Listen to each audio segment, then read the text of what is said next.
there's only one question that the human being has that has any sort of relevance.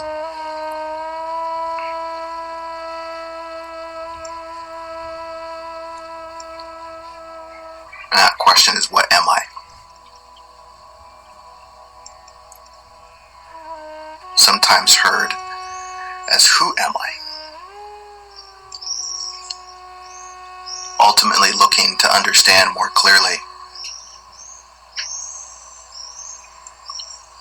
what is this one that I appear to be within this world that I see?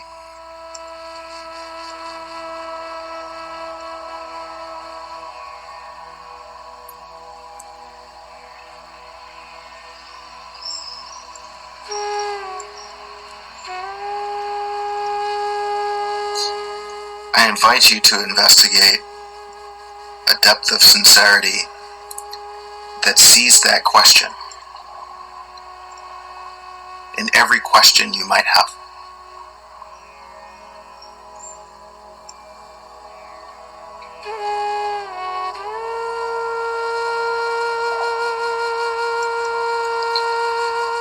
Whether it's a question about another person, whether it's a question about the world,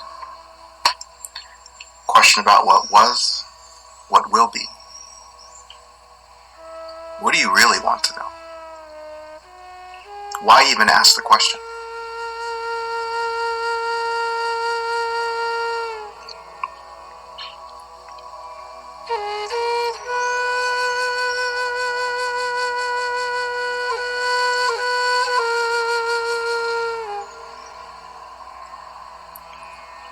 The complexity in the mind that appears to make this inquiry difficult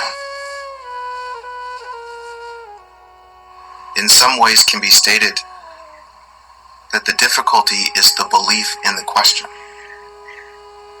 That the questions you have is about something other than, what am I?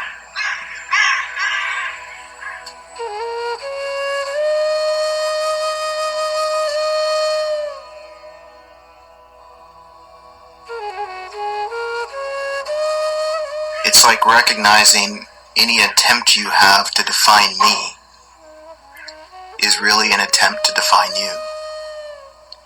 And the more you think you're trying to define me, the more challenging and difficult it becomes.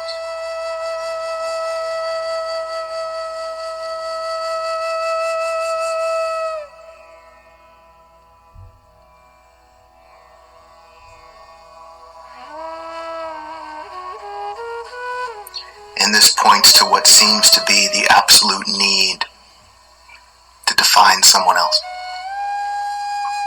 For if you sit there and you cannot define me, who the hell are you?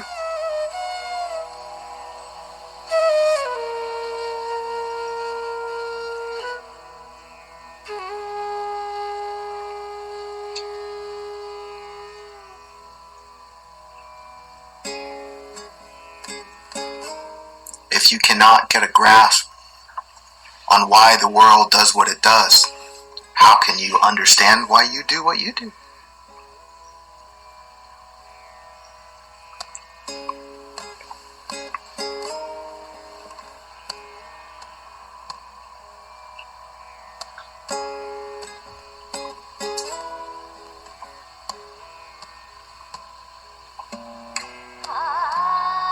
In every question, it's looking for the same thing.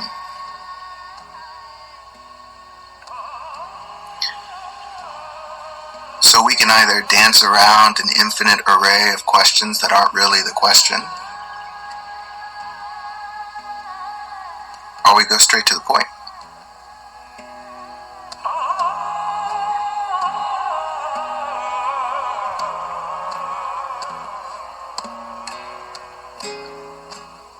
Or do you want your questions?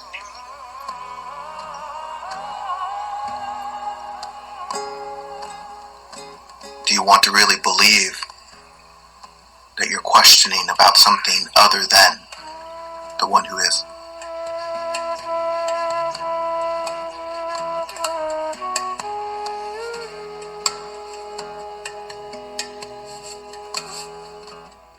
The confused mind is a master at creating questions.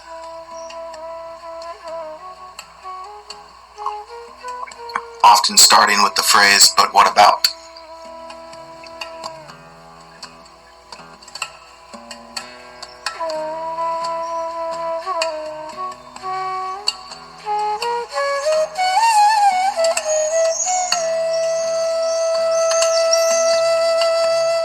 Do you see the infinite nature of this? But what about?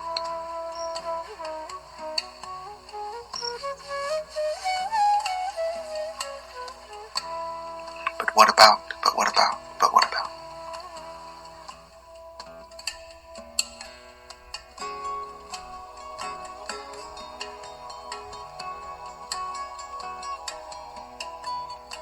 And the fallacy in believing the question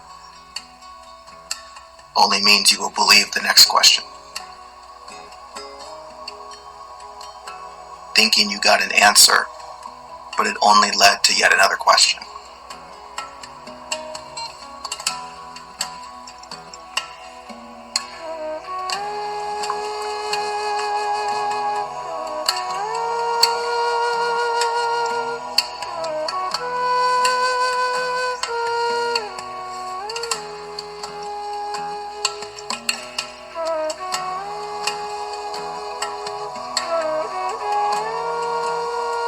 And what do you find when it seems like you find an answer?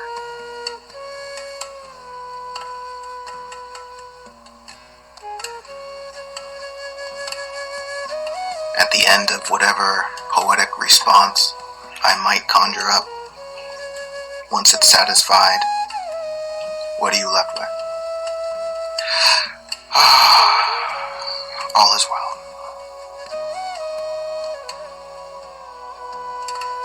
Okay, everything's okay.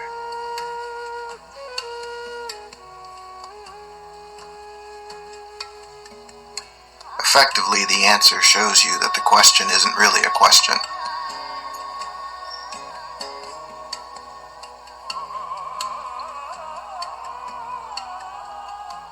You return to wholeness.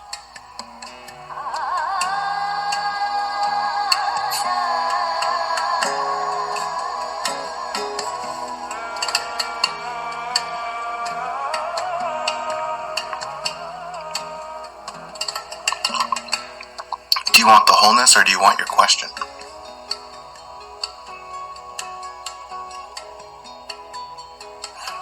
Do you want that space that is the final permission to relax? Or do you want to believe the next question?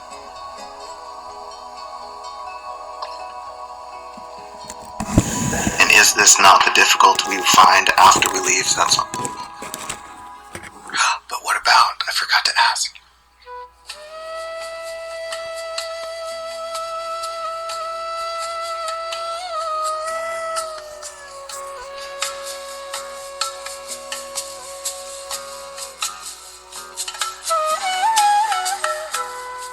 And then just as quickly you forget the question.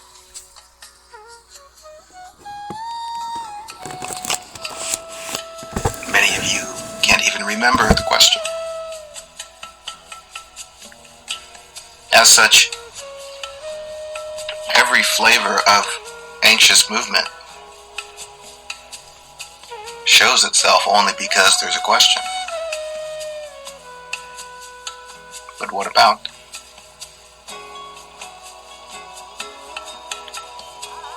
And the 10,000 anxious moments of yesterday, you cannot remember the question.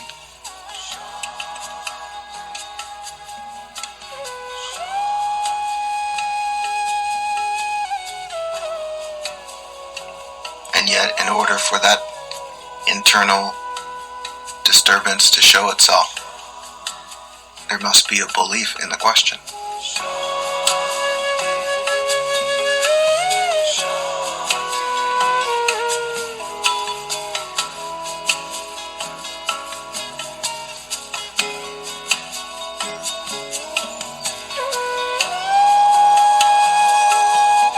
Is this not the problematic mind?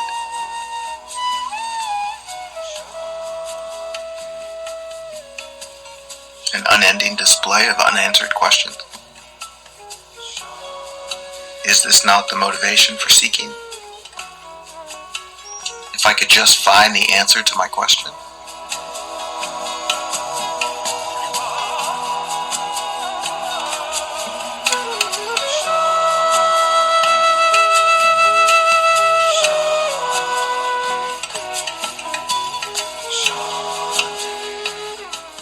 And what happens in the fulfillment when the answer is sufficient? Do you not simply enjoy yourself?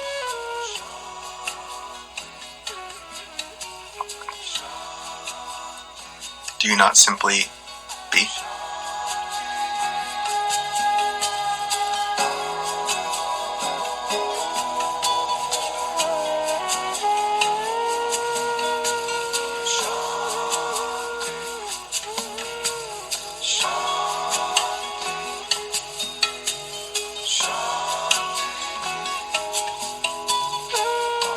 The question implies a belief in separation.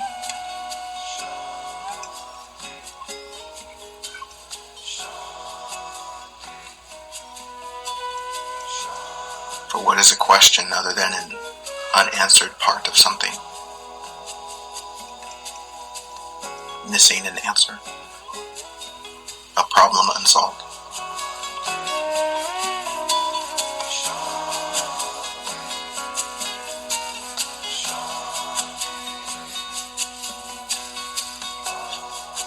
I invite you to see the apparent complexity in the equations.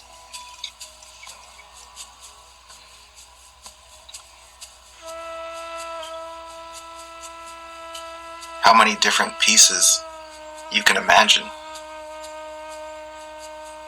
and then attempt to calculate those pieces.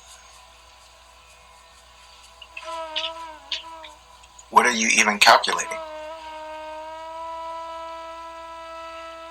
What are these pieces?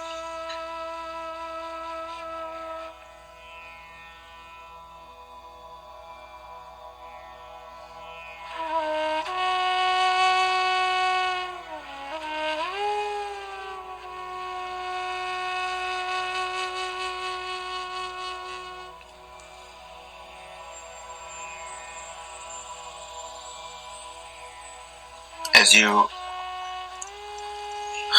take two thoughts and try and add them together,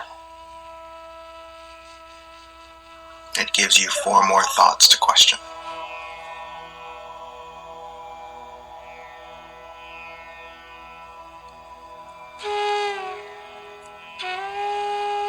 And yet you don't question the one thought. Is it even real?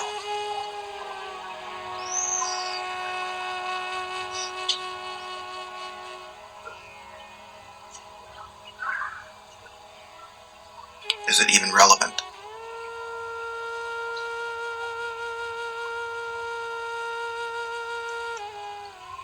Or is it simply a movement that fears being rejected?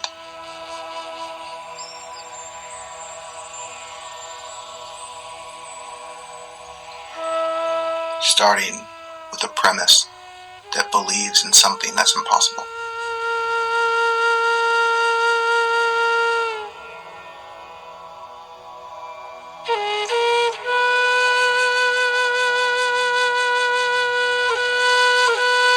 This points to the absolute freedom in the mind.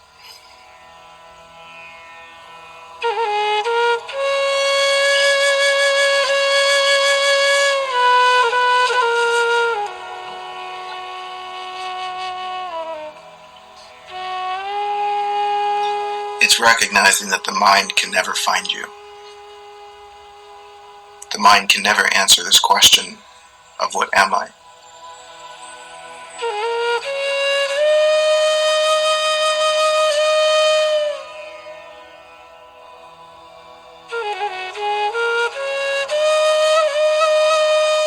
And is this not the obsessant noise?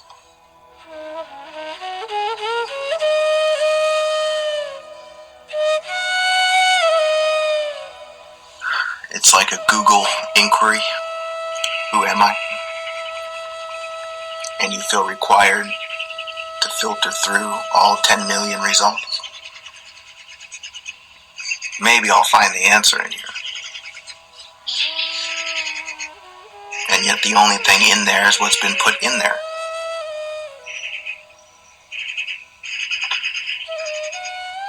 One idea compared to another idea. One thought compared to another thought. Change the comparison. Now the original thought changes.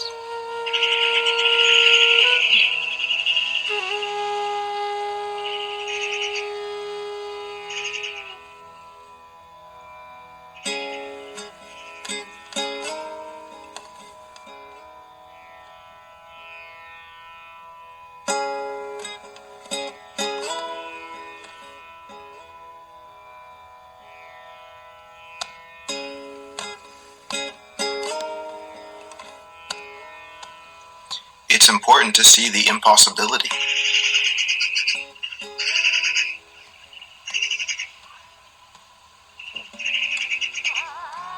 One day you think you're this, the next day you think you're that, and the next day it all changes.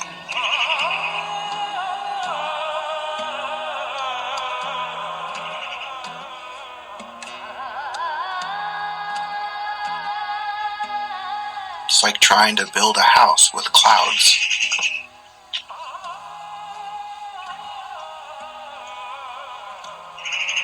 Arguing with the wind as it blows it all away.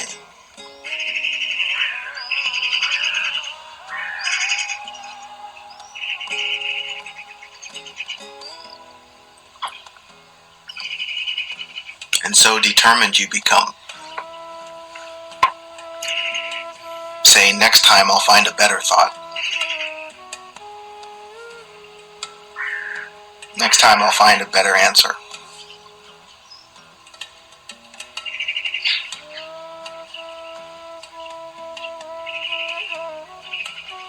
Next time I'll figure it out.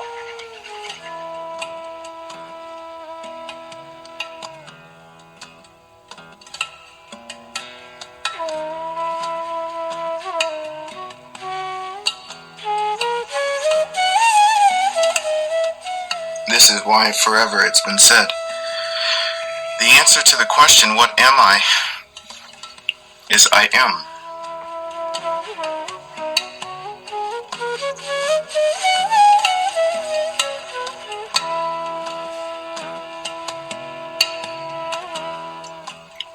Simply the presence that is.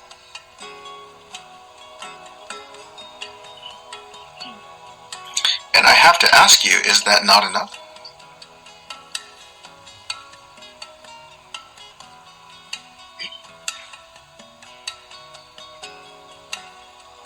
I can promise you for the mind that looks, no, it's not.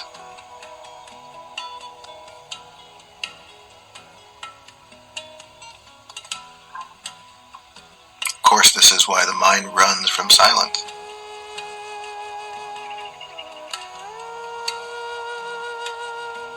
Why the mind runs from stillness. Get me out of here. I can't find myself.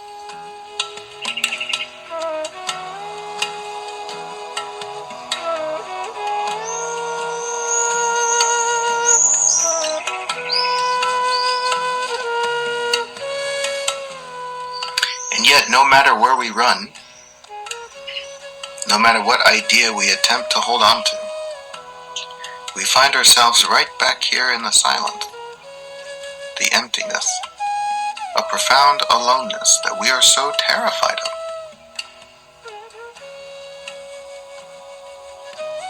And yet, it's been the one thing about you that has remained unchanged.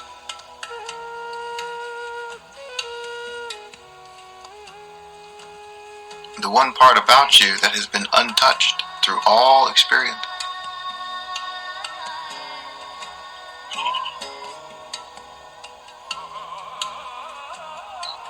It's the most real something about you. Even every cell in your body has come and gone and been replaced with something anew.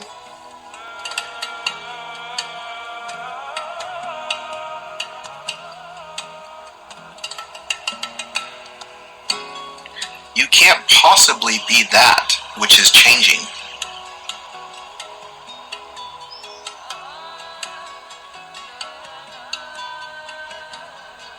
You can't possibly be that which comes and goes.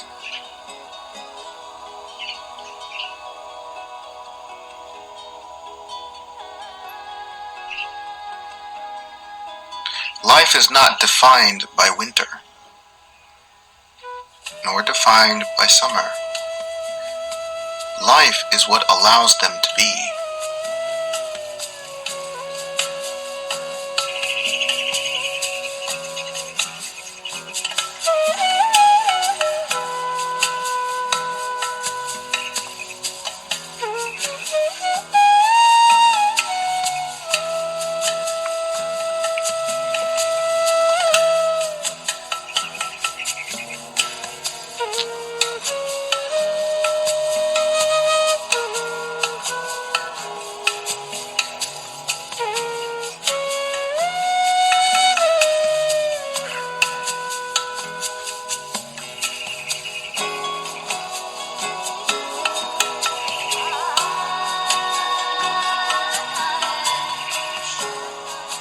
In the presence of what you are,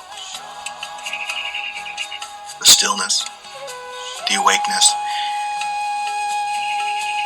it's what allows for all things to rise and fall. It's what allows for the bird to sing its song. It's what allows for the play of being human. It's what allows for the season of every emotion. It's what allows for the experience of being alive.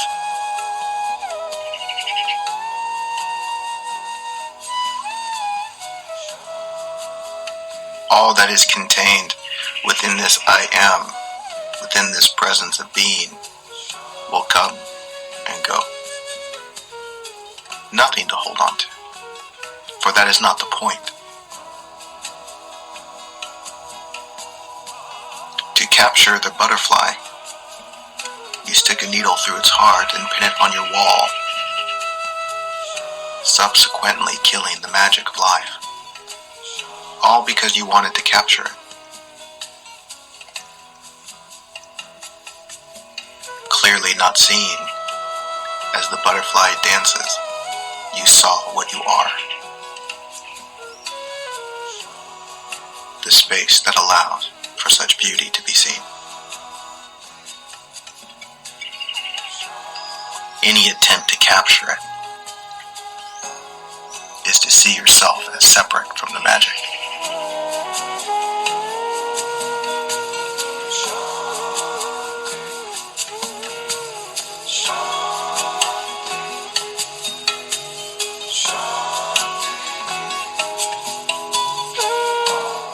Any attempt to capture life immediately kills the life.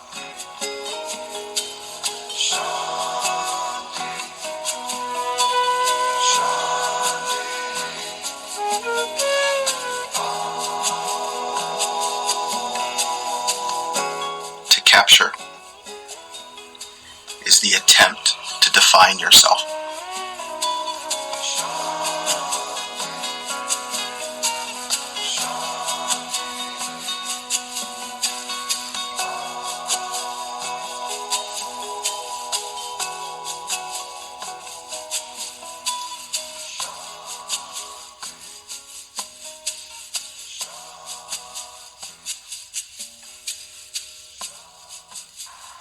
Notice that any attempt to define something effectively kills it.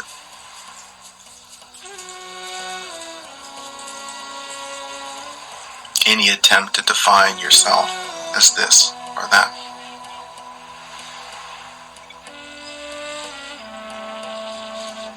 You will find the great disappearance of any freedom.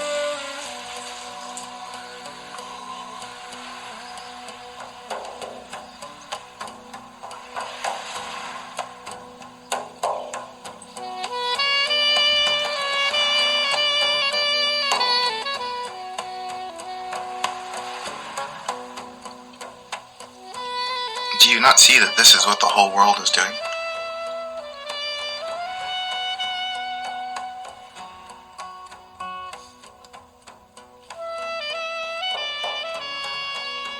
And these things that I'm pointing to have been pointed to since the beginning.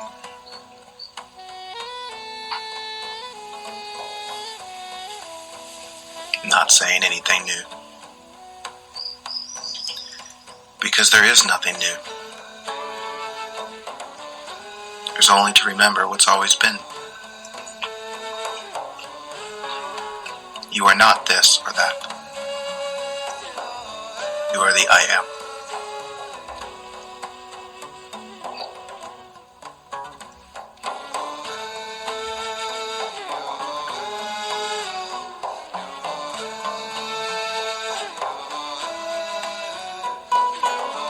And to rest as the I am in this world of form, in this world of apparent separate human beings, to rest in this, you will find the immensity of love you're looking for.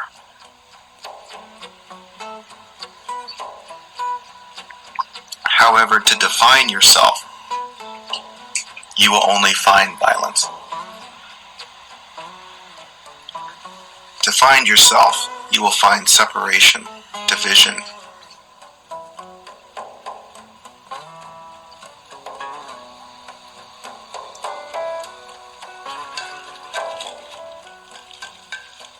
You will find opposition to what is. Not realizing what it is the love you crave. An opportunity for the light of what you are to shine.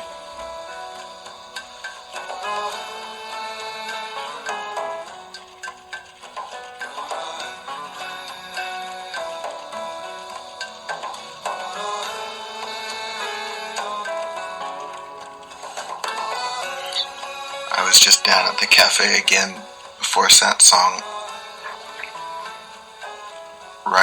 working on this book project.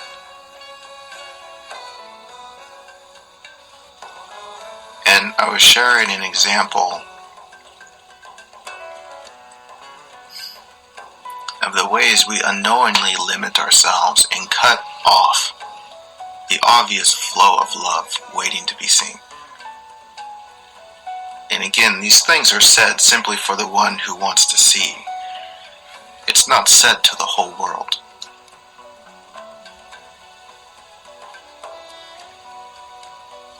But it was sharing an example of the things we believe in as human beings that we think are real. And this example was racism. And I playfully have a unique perspective on racism, being that my skin is brown, but yet I was raised by white people in predominantly white areas. And so in one way, I experienced racism, but didn't understand it at all.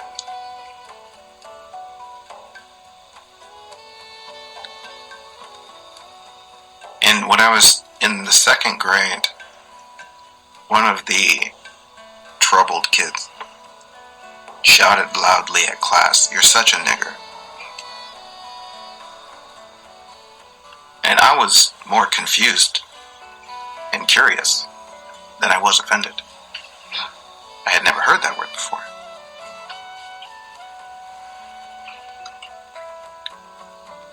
It wasn't a part of the conditioning at all. And so I saw something very different. And yet, the response from the teacher was one of being so concerned for me, assuming that I must have just been a victim of some sort of hate crime, trying to console my hurt that wasn't there, implying that I should be hurt. Something terrible just happened to you. Don't you see that? And I remember remember thinking, why are you consoling me? He's obviously hurting. No, they punish him.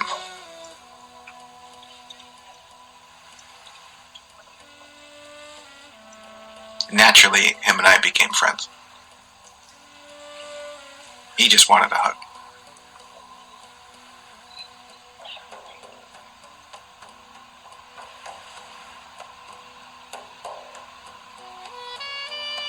Very interesting what we think is happening. Not seeing the obvious opportunity to shine a light that heals.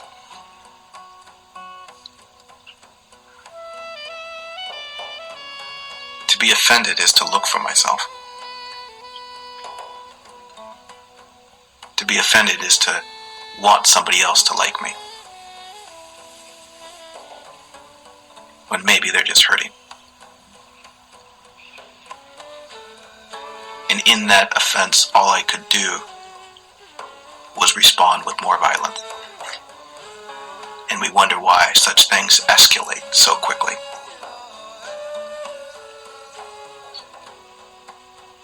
Not seeing what's really happening.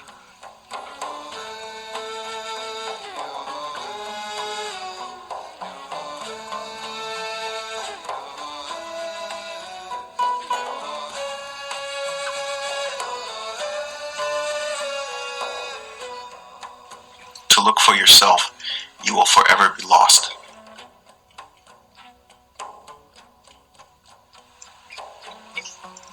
To see what's actually happening,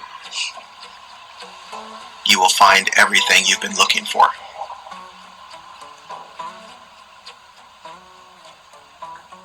This world is not a mess. This world is not a problem to be solved. This world is a landscape, a playground for your heart to shine. For love to be shared where love only looks like it's lacking. Are you not the love that the world is waiting for?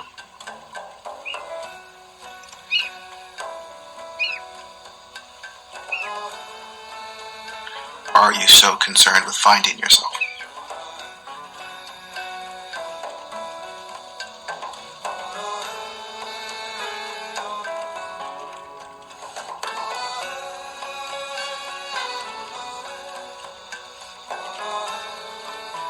And it doesn't speak at all to how anyone should or should not respond. It's inviting you to question what it is you think you see.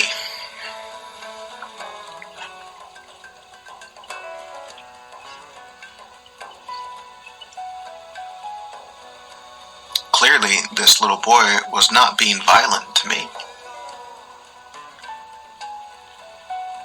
He wasn't in my way. He was the way.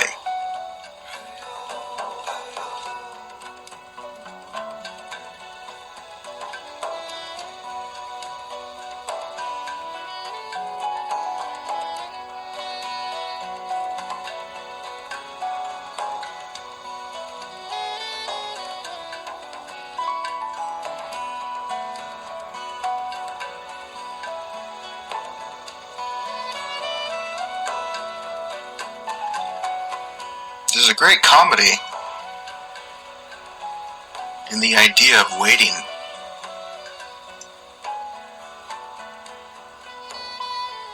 As if there's a miracle coming. As if there's an answer out there somewhere. Not seeing that you, my dear, are the answer. What you are is the answer. And when no longer confused by the impossible questions in the mind, you recognize that you have everything you've been looking for. And you always will.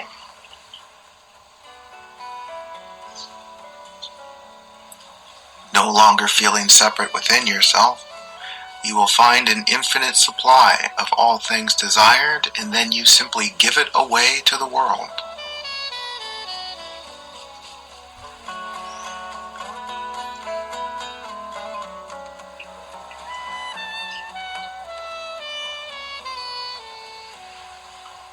what else could possibly be the point?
You see, my friends, there's a love within you that's painfully withheld. There's a joy within you that's painfully denied.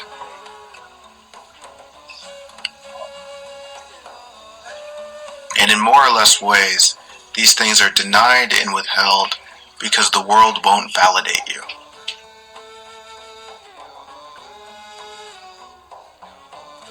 And just see this with a depth of sincerity. With a depth of innocence. Not that you've done anything wrong, you're just learning. It's an opportunity to see this, not more evidence of self-judgment.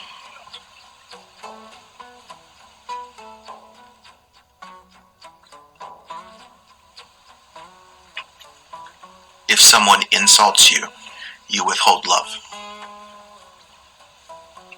Someone doesn't do what you want them to do, you withhold love. If someone doesn't approve of you, then you deny yourself joy.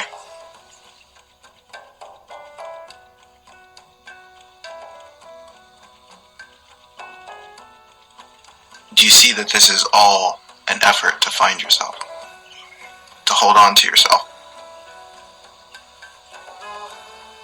A self that you have yet to find.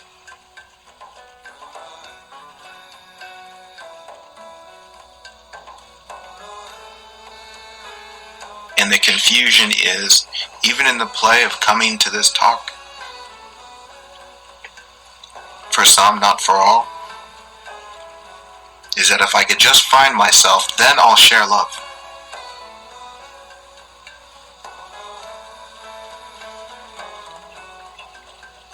If I could just secure some hint of self-importance, then I'll enjoy myself. Once it's safe.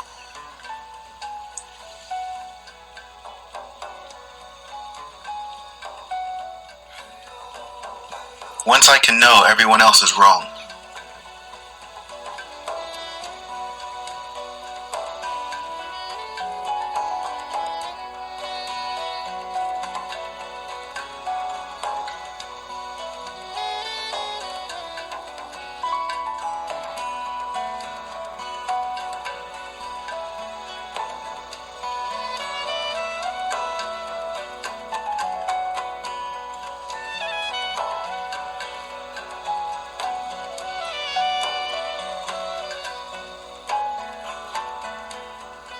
And the surprise you will stumble upon is just how right everything is.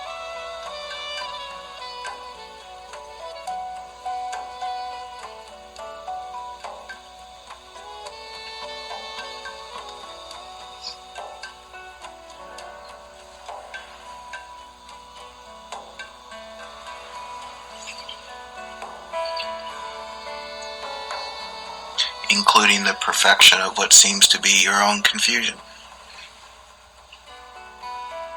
The humility it invites, the gentleness, maybe the caution before you speak.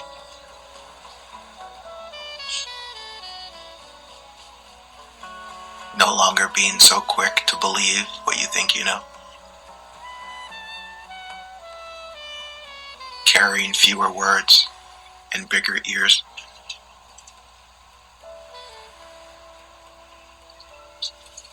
A heart that listens rather than a mind that defends.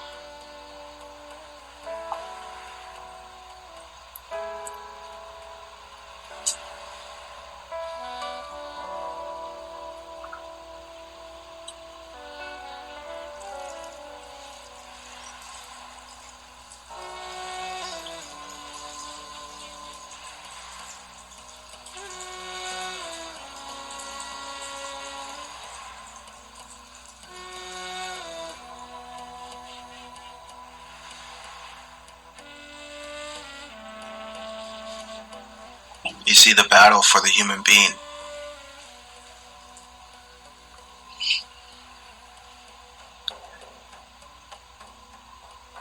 revolves around, I want to avoid being rejected, and I want to find acceptance.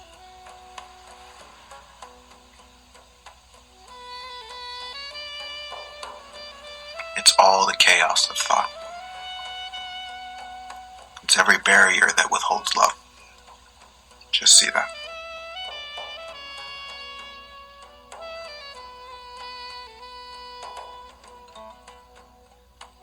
And this pertains to a self that you haven't even found yet.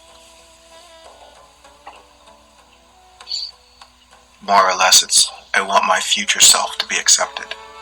I want to avoid judgment in the future. I want to hold on to this person I'm trying to become. And again, every effort to hold on will carry a flavor of violence that kills the magic of life.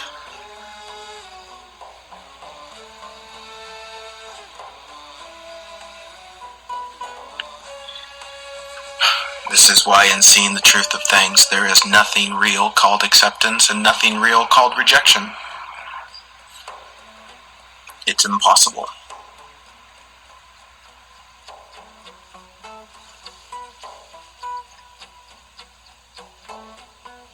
If you think you can become accepted, you automatically reject yourself.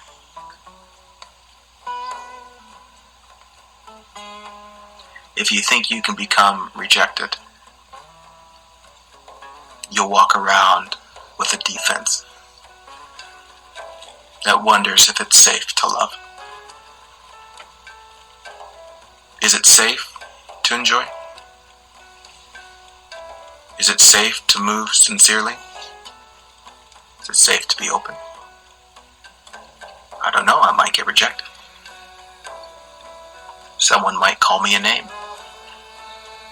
and show me their heart.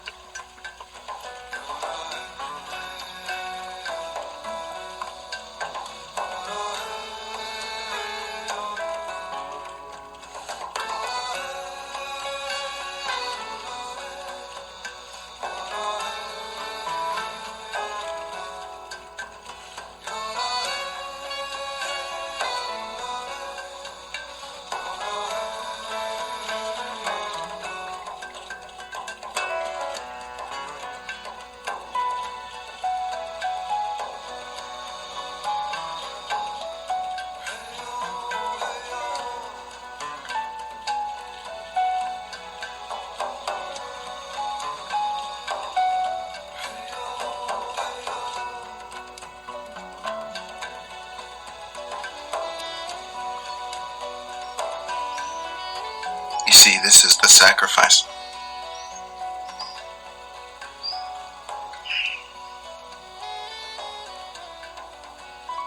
One who is willing to lay down their life so that life might be life. and your life is nothing but an idea of yourself.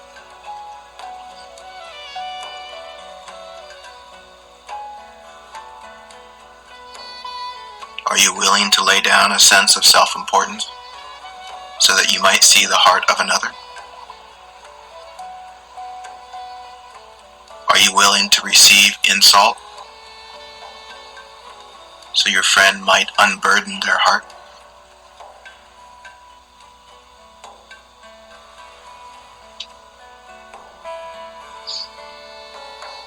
Are you willing to die in the name of love?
Again, this is not an expectation.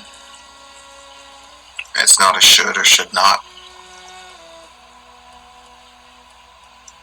More accurately, it's a question of what's true, what's real.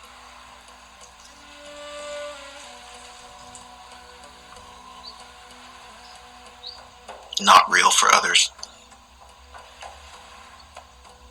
but real for the one who's looking for the self, which can only be you.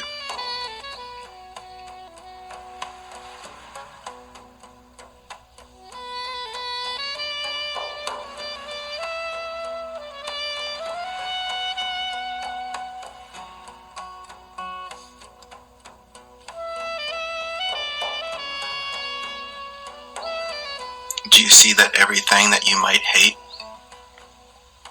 is something that in appearance has gotten in the way from you finding you? You holding on to you.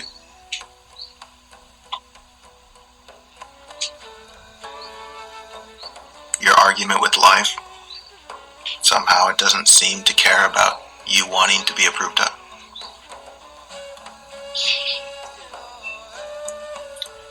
Life not caring about your idea of how things should be. And the way that the mind thinks things should be is that everyone just likes you, which is saying everyone's your prisoner.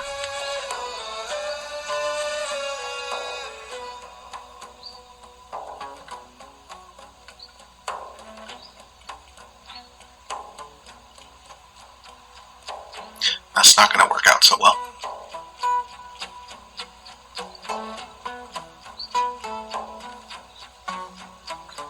Do you see the insanity of demanding that someone love you? That's hilarious.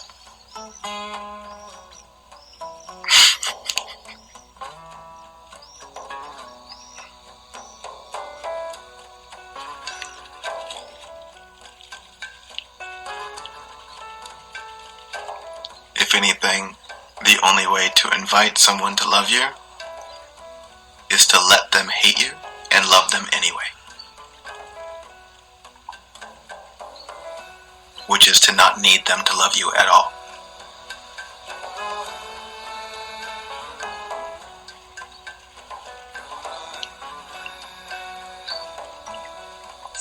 And as you love them anyway, guess what you feel? Love. If you withhold love from them, guess what you feel? An absence of love. Their love for you is irrelevant. You are the source of love. You are love itself. Either shared or denied, it's up to you. Such things become effortless and extraordinarily easy when you see that what you're protecting in your withholding of love is nothing more than a figment of your imagination that you will never capture.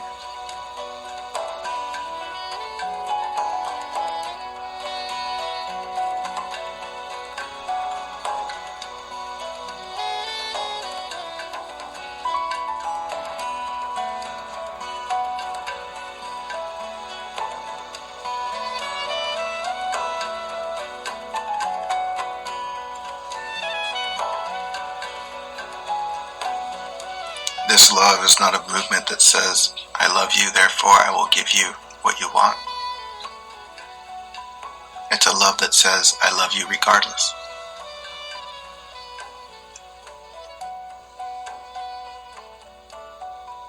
If there is something to give, I will give. If there is not, I will not. I love you all the same.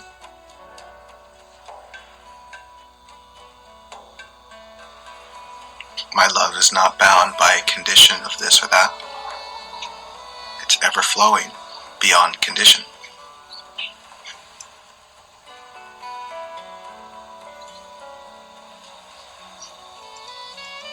Whether I hang out with you or not is irrelevant.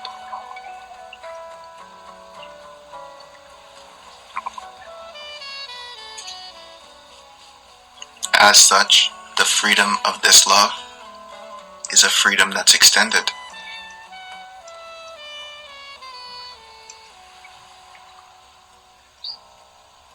You are free to come and you are free to go. And I love you all the same.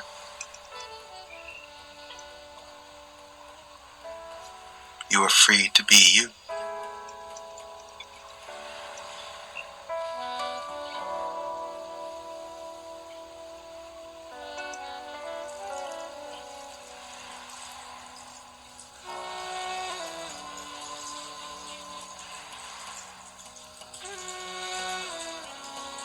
If you strike a blow in my direction, I may or may not defend myself. We'll find out.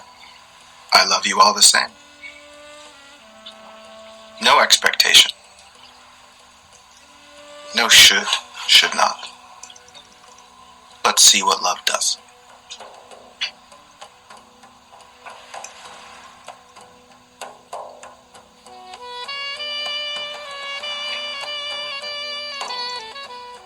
May we both be released into our freedom.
Everything you're searching for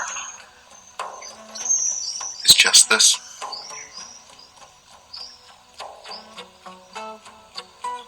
What you already are.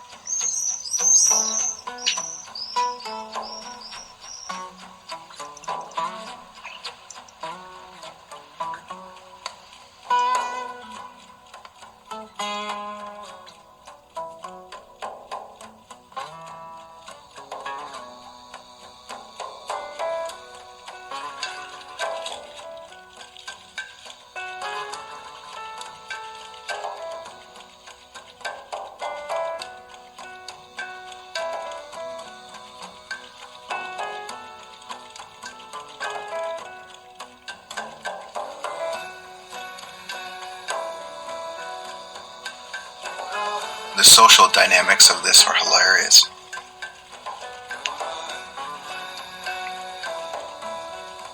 in the way that I can look at my life and see the many ways that it doesn't match the social idea of how a life should go.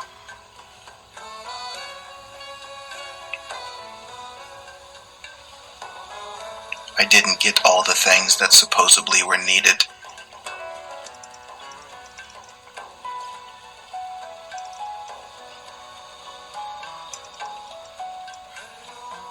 Every excuse in the world to see myself as disadvantaged, as missing something. Circling the thought, if only. Only showing I don't see what actually was.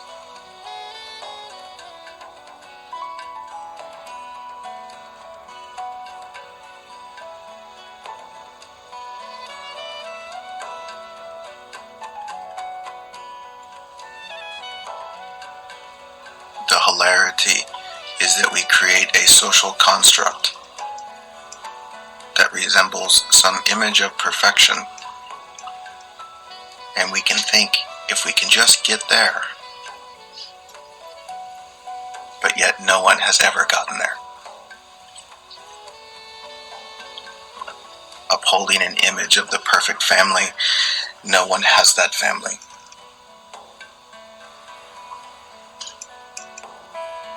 It's like we try and re-landscape the forest to make it look like your front yard. Let's put everything in nice straight lines. Separate the rocks from the grass. Eliminate this confusion. And if someone could please stop the bugs from fighting, maybe we could relax.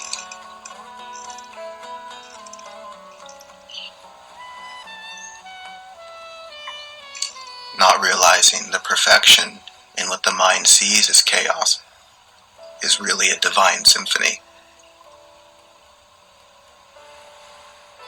A garden of freedom that allows everything to be what it is, and somehow life continues on.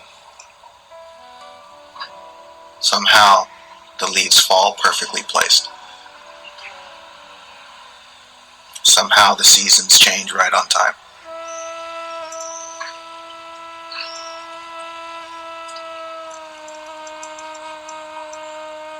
Somehow, the disgust of what you call death and decay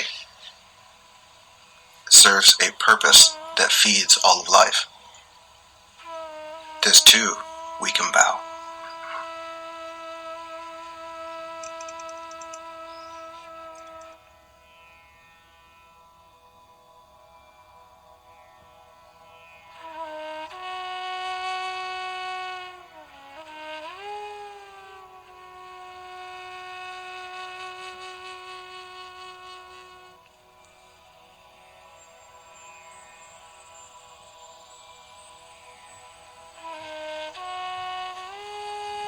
Maybe the forest knows what it's doing.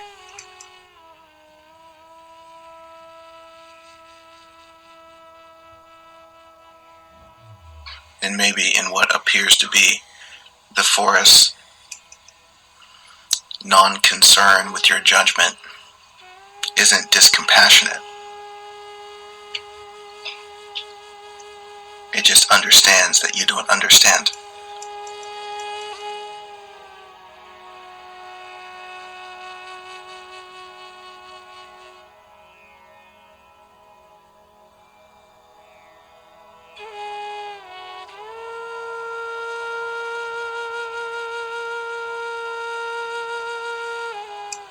Maybe life knows what it's doing.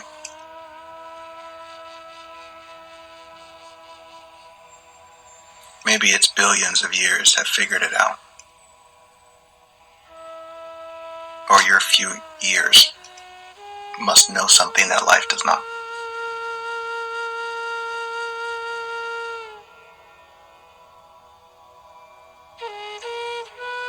And so we tend to trust the mind's argument than the miracle of life itself.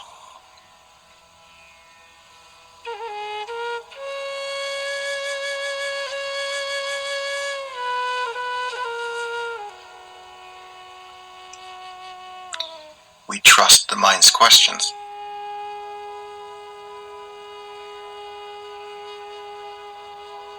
Rather than the solution that breathes through you.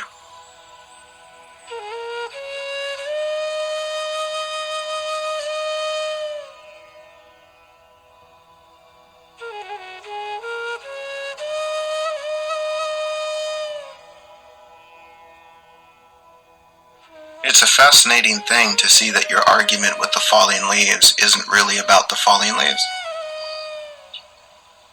To see that your argument with the changing seasons or the freeze of winter isn't really about either of those things. The argument is that you can't find yourself. That everything won't stand still. People keep changing. And the only solution is to use violence, to control, to withhold freedom,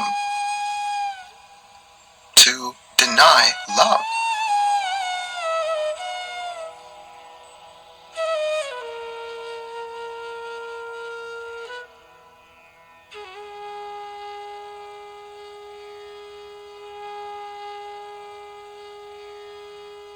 Thus is the invitation to surrender.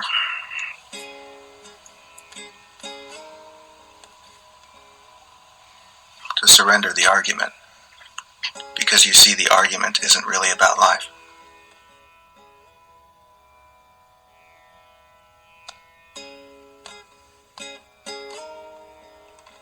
An invitation to end the fight, to lay down your weapons, and to offer your life to life. For everything that is birthed is here to serve the wholeness of life.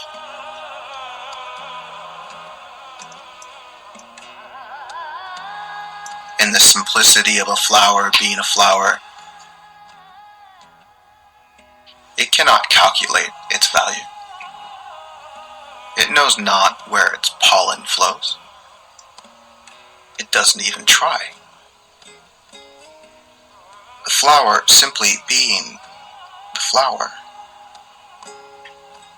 offers a value beyond its own comprehension. The simple presence of its beingness serves all of existence in its freedom to be what it is, unrestricted, without argument. And it's in this space of its deepest sincerity, it breaks through the ground, exploring what it sees as an adventure, looks within, and opens up to the world.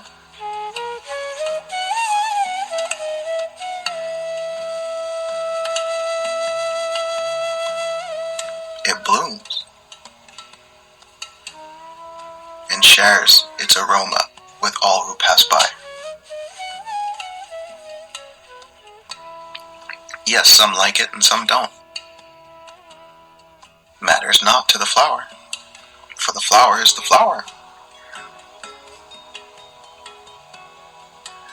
It's not trying to be like other flowers. It's being what it is. Because what it is enough. What it is what life has asked it to be. Its deepest sincerity. Its truth. Life says, let me handle the details. You just be you.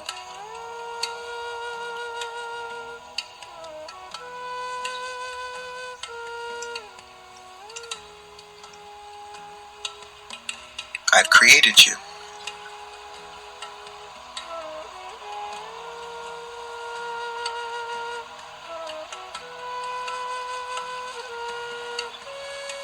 Quite arrogant to think that life made a mistake.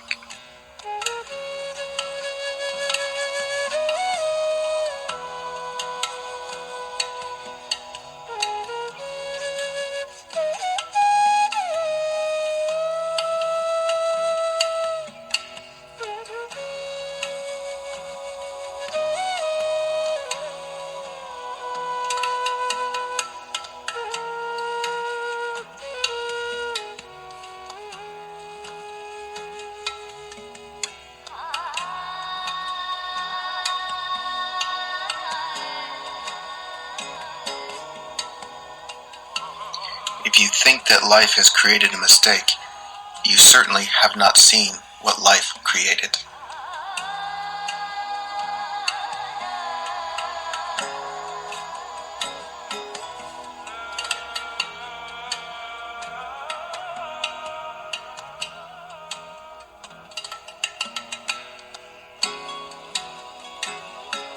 And in recognizing the perfection,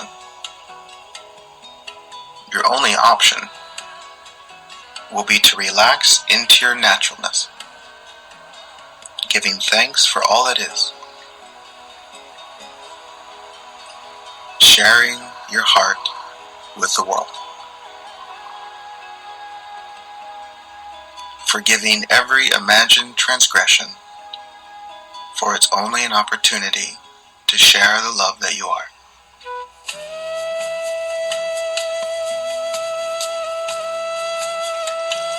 Welcome to heaven.